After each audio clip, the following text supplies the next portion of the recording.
Hello, thanks for joining me.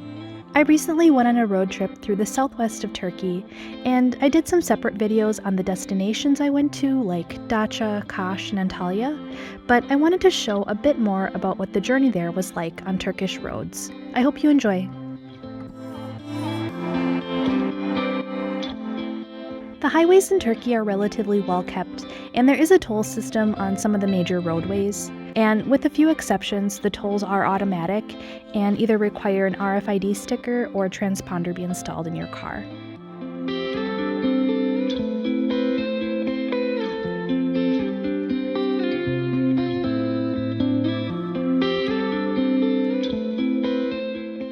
One thing to know about driving in Turkey is that Turks take driving in the left lane or the fast lane very seriously, and they don't seem to have patience for anyone going slower than themselves. So even if you're going well above the speed limit and someone comes up behind you going faster, they're probably going to tailgate or beep their horn endlessly or flash their lights until you move over.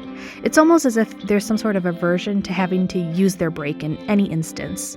And I know that we have this same rule in the US where the left lane is the fast lane, but I find it to be a lot more aggressive in Turkey.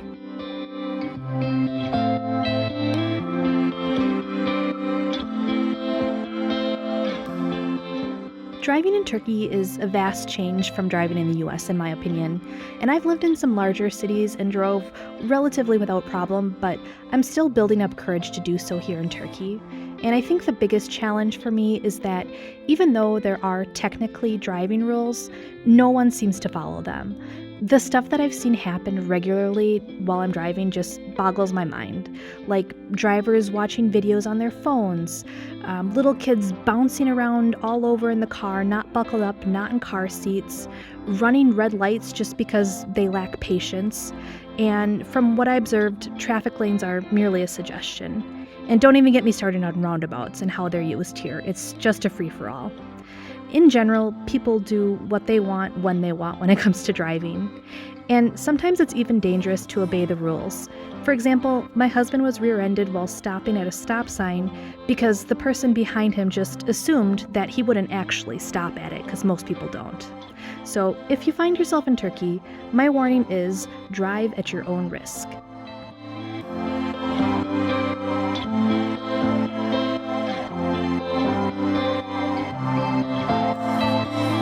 One thing to be prepared for when driving in Turkey are traffic control stops. On the side of the road, you'll see a sign that says traffic control, and then a little bit ahead there will be a group of officers. And when they're not standing around drinking tea, they do randomly pull cars over and check the IDs of everyone inside. Now, of course, in the US, you'd need probable cause to be pulled over, but not in Turkey. My husband actually gets really upset with the officers at these stops since it's such a nuisance and for seemingly no reason. And he does ask what the reason is why they're pulling you over, and they usually can't give you an answer. Although one time the officer told him that they were checking to make sure the car was insured, so who knows.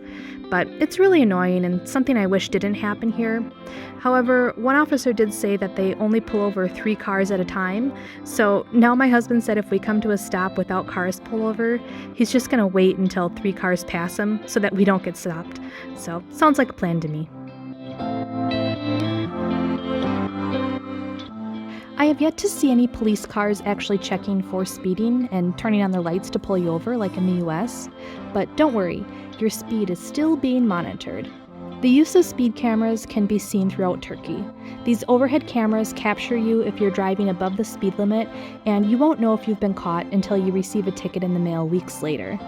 There is, however, a roadside sign on display ahead of these speed traps, at least giving you a warning of the speed camera's existence. And I'm not 100% sure if this is true for all 50 states, but I believe this sort of automated citation is illegal throughout all, if not most, of the US.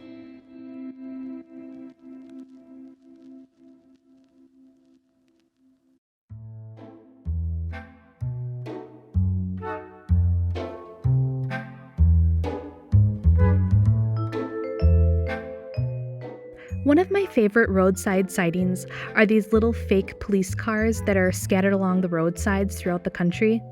I suppose they're a way to trick drivers into thinking that the police are there and to kind of be on the lookout. And some of them are even 3D with flashing lights on top. I'm not sure how effective they actually are, but I enjoy them and they always give me a little chuckle.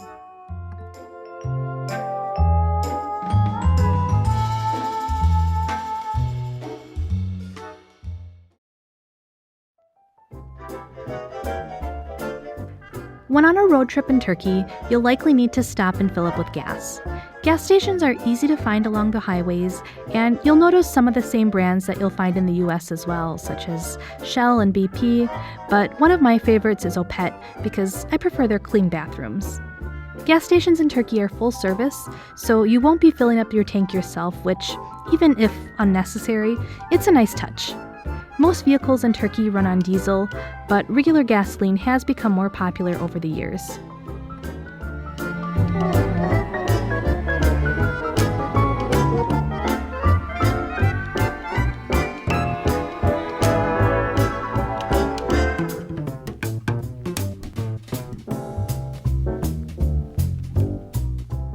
The convenience stores look much like the ones you'd find in the US, stocked with snacks and drinks. And I usually don't get snacks at convenience stores, but since I'm relatively new to Turkey, it's a good excuse to try a treat that I've never had before. And while there are plenty of bags of chips and candy bars for sale, you'll usually find a large selection of nuts and dried fruits that you don't typically see in the US to such an extent. Also, I noticed that many of the drinks come in glass bottles as opposed to plastic.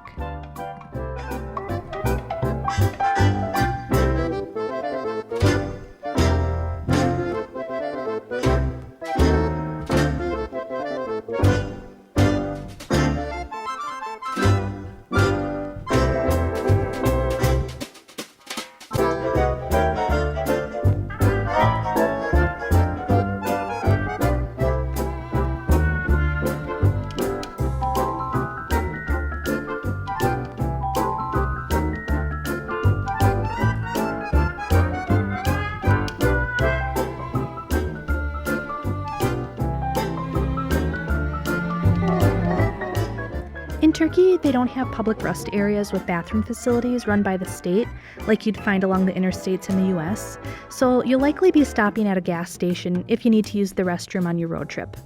And like I said before, my gas station of choice is Opet because I find their restrooms to be consistently clean.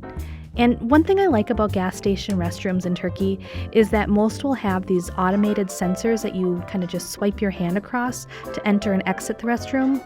So that way you can keep your hands nice and clean after having washed them.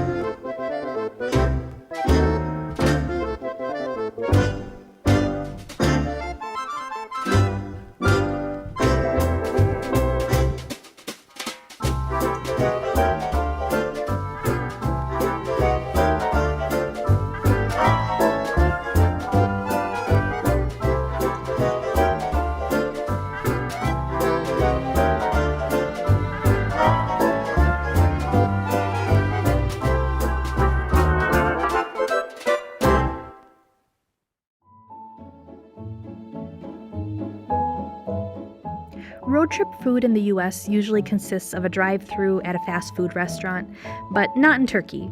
Although we have actually spotted our first 2 ever drive-throughs in Turkey. They were both Starbucks drive-throughs, so apparently it is becoming a thing. But there are truck stops along the highway that, along with the gas station and restroom facilities, will usually offer a few restaurants. And although some are chain restaurants in Turkey, like Köfteci Yusuf, most are not to go, but rather dine-in, faster food options, I would say. But besides stopping at a restaurant, I noticed that Turks are much more likely to pack their own lunch. There are often a lot of tables and chairs or picnic tables at these truck stops where people stop to eat their food from home. And I've also seen a lot of people just pulled over on the side of the highway with their own little foldable table and chairs set out eating food by the road. This is always a little jarring to see since in the US we're typically taught not to pull over onto the side of the road unless it's an absolute emergency, but it seems to be completely normal here to just pull over whenever and wherever you want.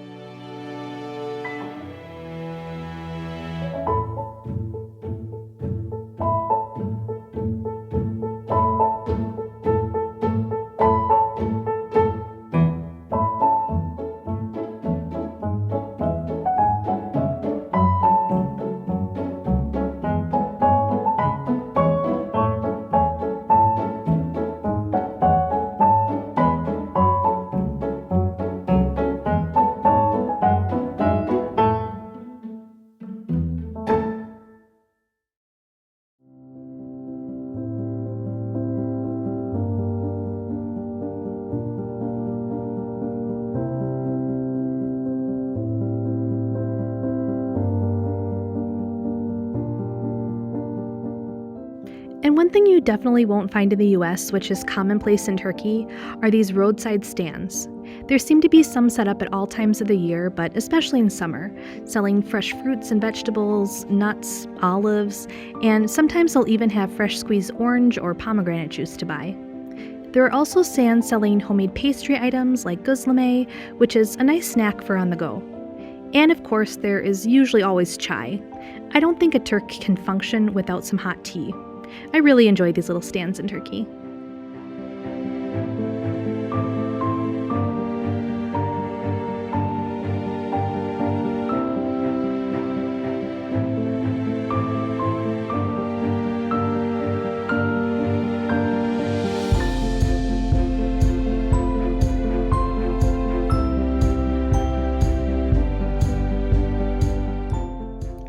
I hope you enjoyed this little video from my perspective as an American living in Turkey and what the road trip experience is like.